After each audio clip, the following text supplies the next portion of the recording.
you need is a little gauge swatch like this, knitted using the needles you plan to use for your project. And you need a little swatch that's at least 4 inches by 4 inches, bigger is better.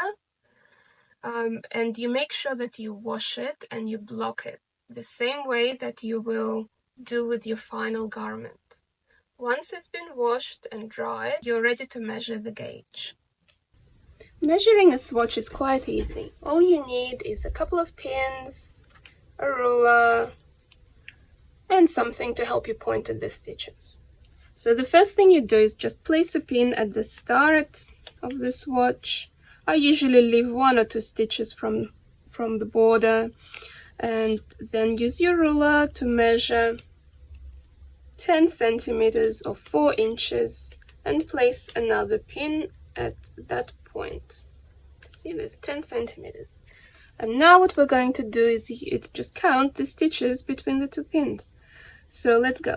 1, 2, 3, 4, 5, 6, 7, 8, 9, 10, 11, 12, 13, 14, 15, 16, 17, 18, 19 and a half.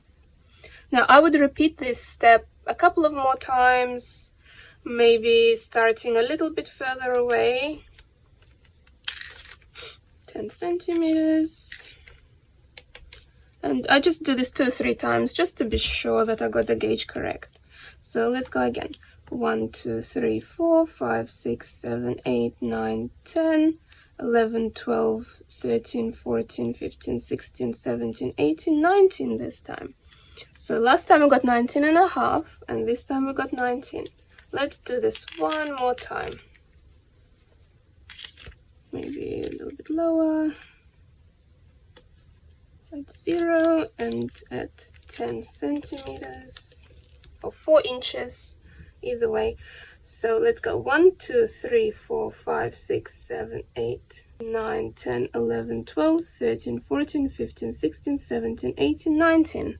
So we got 19 twice and 19 and a half once. I'll go with 19 per 10 centimeters. And that's how you measure your gauge.